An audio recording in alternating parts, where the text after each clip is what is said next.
तीर्थंकर दिनेश्वर देव ने विश्व सुंदरा को वस्तु की वस्तु का सत्याद्भुत प्रदान किया। जब जीव के अंतस में संवेग भाव का जन्म होता है, उस काल में द्वैत धर्म का जन्म होता है। श्रद्धा भूत धर्म, आचरण भूत धर्म। देवशा गुरु के प्रति अगाध श्रद्धा उत्पन्न होती है। एक बार बछड़ा अपनी मां से दूर होकर चरने जा सकता है। एक बार बछड़ा घास खाने लगता है, अपनी मां से दूर होकर चरने लगता है। लेकिन धर्मात्मा से दूर जाके कभी चरने नहीं जाता। एक पल को भी सम्यक दृष्टि जीव देव धर्म गुरु से दूर होने का मन नहीं करता। और जिस क्षण आपके मस्तिष्क में सब भाव आए, मुझे गुरुओं के पास जाना है, कुछ क्षण वहां बैठ जाना, बैठ जाना। जैसे आपने जिनालय का घंटा बजाया और निकल जाते हो। आप बजा के निकल गए, कुछ पाके नहीं गए।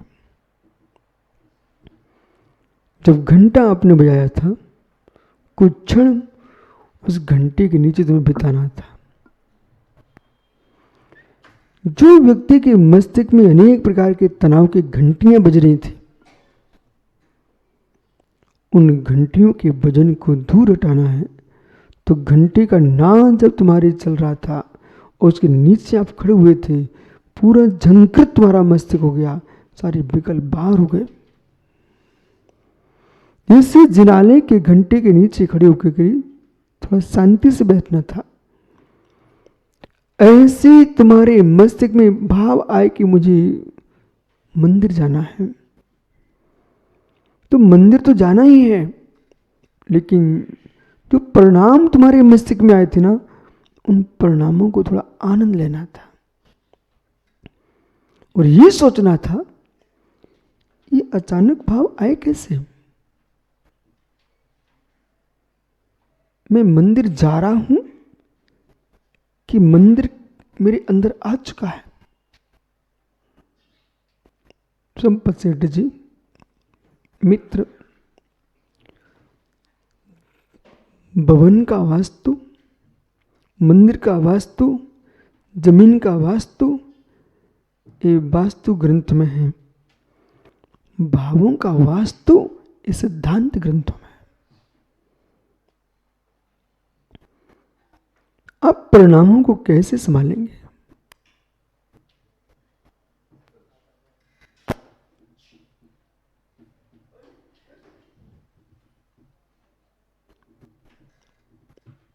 भावों का वास्तु संभालने की जरूरत है। और जैसे आप मंदिर जाने के भाव आ रहे थे, वह ठहरना था। धर्मात्मा के पास जाने के परिणाम हो रहे थे, वहां ठहरना था आपको। और अपने परिणामों से बात करना थी कि आप कैसे पधारे। किन से बात कर रहे हैं आप? परिणामों से बात कर रहे हैं। बोले कैसे पधारे? आके जा रहे हो, आके जा रहे हो कि आके कुछ दे के जा रहे हो? स्थायित्व है। संपूर्ण आनंद भावों के पास है। संपूर्ण क्लेश भावों के पास है। भाव पवित्र हो गए तो आनंद की लहर देके जाएंगे। भाव कलुषित हो गए तो क्लेश देके चले जाएंगे। ठहरने वाले नहीं, ठहरने वाले नहीं है। एक सम्राट के आने पर सेठ जी, एक प्रधानमंत्री एक दिन तुम्हारे गांव में आ गए और एक कोई घोषणा कर गए, वो निकल गए, अच्छी घोषणा कर गए, नगर मुस्कुराता रहेगा। वो कहीं ऐसी घोषणा कर गए कि नगर जीवन भर रोता रहेगा। दक्षिण भारत में कितने जमींदार जैन लोग थे, कितनी विशाल भूमि इनके पास थी। देश में एक ऐसा प्रधानमंत्री हुआ जिसने घोषणा करा दी, जो हल चलाता वो स्वामी, जो हल चलाता वो स्वामी। मालूम दिनेश्वर जी, परिणाम ये निकला, जो शाम को सोए थे करोड़पति, सुबह जगने पर कुछ नहीं बचा। अपने घर से बाहर निकलने के लिए वो हल चलाने वाले से हाथ जोड़ करके भूमि मांग रहे थे, कम से कम जाने का रास्ता तो दे दे। ऐसा हुआ कि नहीं हुआ? ऐसा करके तुम चले गए, बिना विभाग के, बिना विचार के जो शासक निर्णय लेते हैं उनके स्वयं के जीवन सुरक्षित नहीं होते। पुनः सुनिए, बिना विचार के, बिना सोच के और बिना विद्वानों की सलाह के जो सम्राट जीता है वो आहारी नहीं होता, उसका विनाश सुनिश्चित है। जो विद्वानों की सलाह से जीता है, छोटा सा बालक चंद्रगुप्त सम्राट बन गया चाणक्य की बुद्धि से।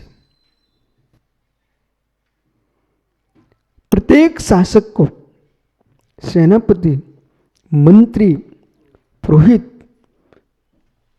समझदार लोगों की बात स्वीकार करना चाहिए। ऐसे ही हमारे अंदर आप मंत्री की स्थापना कीजिए, आप पुरोहित की स्थापना कीजिए, अपने अंदर सेनापति की स्थापना कीजिए, फिर आप मोक्ष मार्ग पर आगे बढ़ें। मंत्री भी होना चाहिए आपके पास। विचार रुकते नहीं है, विचार आएंगे। प्रजा का नाश नहीं होता है, प्रजा रहती है, अच्छे बुरे काम करती रहती है, पर सलाह कौन देता राजा को? मंत्री। मंत्री करता है कि ऐसा नहीं होना चाहिए प्रजा में। ऐसे परिणामों की जो संतान है, परिणामों की जो प्रजा है, वो हलचल करना उसका कर्म है। भाव में विचित्रता आती रहेगी, लेकिन आपको अपने ज्ञान को मंत्री बनाना चाहिए, प्रज्ञा को पुरोहित बनाना चाहिए। और मित्र वीर अंतराय क्षेत्रम को सेनापति बनाना चाहिए। और ऐसा करके फिर आपको आगे बढ़ना चाहिए कि करनी है कि अकरनी है। जिस व्यक्ति के परिणामों में ये दशा आ रही है, सुबह जग करके भगवान के दर्शन करने जाना चाहिए। आज मुझे पूर्व का पुण्य, वर्तमान की मंद कसाएं, भावों की विशुद्धि ने इतना काम किया कि आपको मित्र अशुभ स्थानों से जाने की अपेक्षा से जिनाले की ओर भेज रहे हैं।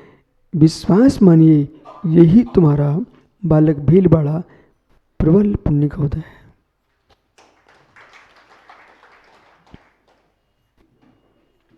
बच्चे रोकर के पिता को जो रोने लायक, कुछ बच्चे रोकर के अपना काम निकालते हैं, असमर्थ होते हुए रोकर के अपनी सामर्थ्य दिखाते हैं। कुछ जो समर्थवान होते हैं फिर चिल्ला के अपने काम करवाते हैं। पिता को जबरदस्ती सिनेमा हॉल ले जा रहे हैं। कुछ बालक पिकनिक मनाने के लिए पिताजी को लेके जा रहे हैं और पिता को जाना पड़ रहा है बेचारों को। वे बालक, वो पिता पुण्यात्मा है जिसका बालक यूं कह रहा है, मुझे सम्मेश्वर की वंदना करने ले चलो, मुझे गुरुआया के दर्शन करने के लिए के चलो, मुझे जिनवाणी सुनना है। उस पिता को जिसका बेटा यूं कह रहा हो कि मुझे श्री जिनालय लेके चलो, उस पिता को अपने मन में ही अपने बेटे के चरण छू लेना चाहिए। बाहर से छू ना छू, लेकिन मन में छू लो। और फिर अपने वीर पर तुम उत्साहित हो,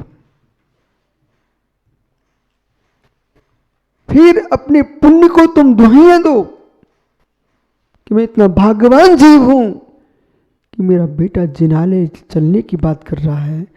उन पापियों से तो मैं श्रेष्ठ हूं जिनके बच्चे मदरालय जा रहे हैं और मेरा बालक जिनालय लेके जा रहा है।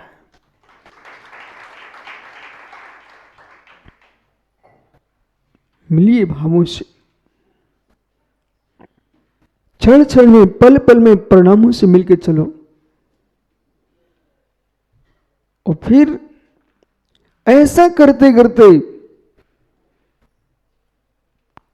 आलोचना में तल्लीन हो जाना। जिनके बेटे जिनालय का मुख देखना पसंद न करते हो,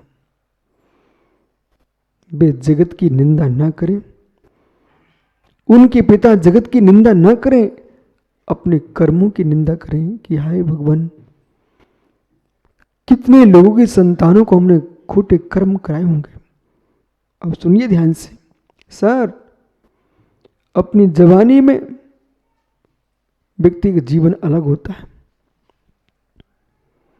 जिनके जवानी के जीवन वृद्ध के होते हैं वे भविष्य के भगवान हो जाते हैं।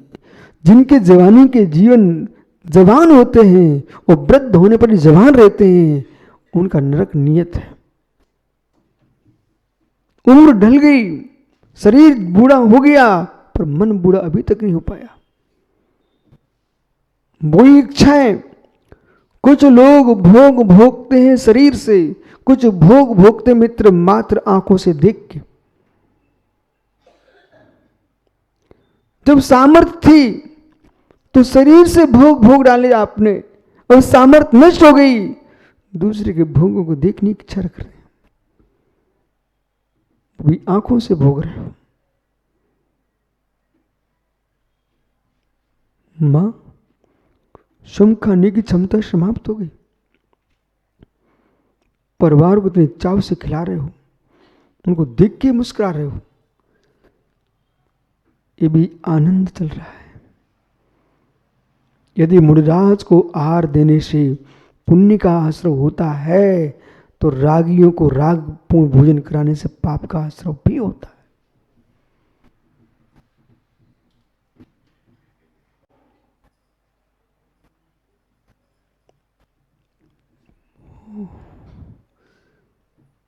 बच्चे उत्पन्न करने की सामर्थ्य समाप्त हो गई जीव को, पर बबलू भैया बच्चों के बच्चे खिलाने में आनंद आ रहा है, तो कर्म कह रहा है आपने कृत करना की सामर्थ्य समाप्त हो गई, कार्य तो अनुमोदना में तुम कमजोर नहीं हुए हो। मन कर रहा है जिनेश्वर जी का, अब मेरा पोता कब बड़ा हो जाए, एक बार पोते का पोता और देख लूं। ओह मित्र, यदि आपने विचार किया कि मैं अपने पोते का पोता देख लूं, कहने में तो बड़ा अच्छा लगा, पर तुमको मालूम चला पोते का पोता कब होगा? पोते का पोता कब होगा? पोते का पोता। कितने लोगों की तुमको शादी देखना पड़ेगी, कितने लोग 3 का मित्र 9 कोटि जीवों की हत्या करेंगे, ब्रह्म का सेवन करेंगे, तब तुमको पोते का पोता दिखेगा। ये सारे के सारा कर्म तुम्हारे अंदर बैठा हुआ है।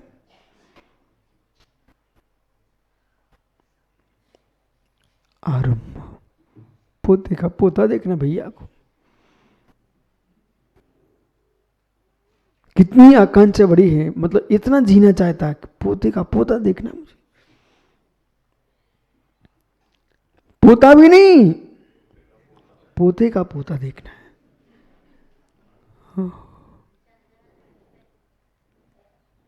इतना विचार कर लेता, वो दिन कब आए, वो घड़ी कब आए, मैं अपने पोते को मुनि के रूप में देख पाऊं, उसके हाथ पर गिरास दे पाऊं।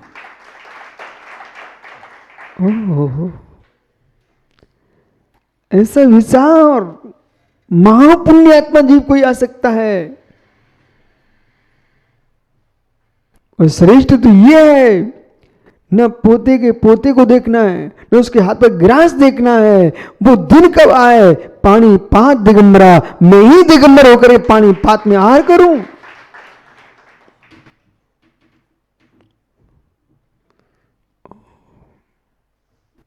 ऐसे कई विचार आता तेजू भैया, आता है, फिर देर किस बात की। सुनिए सर, ये भैया का नियम है कि इनके गांव के 50 किलोमीटर दूर तक कोई भी मुनिराज होंगे, ये सुबह से आहार देने जाएंगे तब भोजन करेंगे।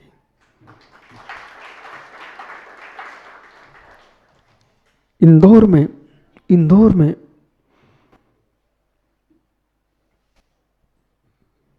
कासलीवाल परिवार से प्रदीप कासलीवाल का आपने नाम सुना हो। उनकी धर्म पत्नी का नियम, किसी भी मोहल्ले में, इंदौर कोई छोटा नहीं है, बहुत बड़ा गांव है, नगर है, मित्र मुनिराज को आहार देने के बाद ही वो मुख में पानी डालते थे। तो कभी आश्चर्य भी नहीं करना चाहिए।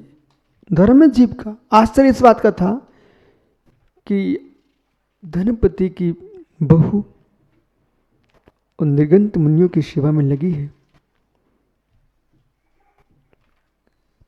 संपत सेठी जी, पाटनी जी, सेठी जी, पीछे तुम्हारी संपत पाटनी बैठे इचलकरंजी जी के।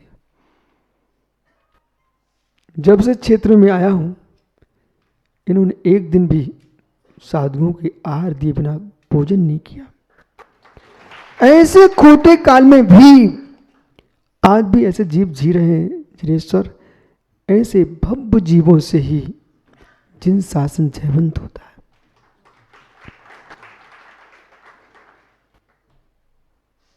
लोग ये दिखाएं मेरे घर में ये संपत्ति है, ये विभूति है। आपको ये दिखाना चाहिए कि हमारे जिन शासन में ये विभूतियां हैं कि निर्गंत गुरु के चरणों में बैठ करके मित्र समाधि की भावना भाने वाले लोग आज भी हैं।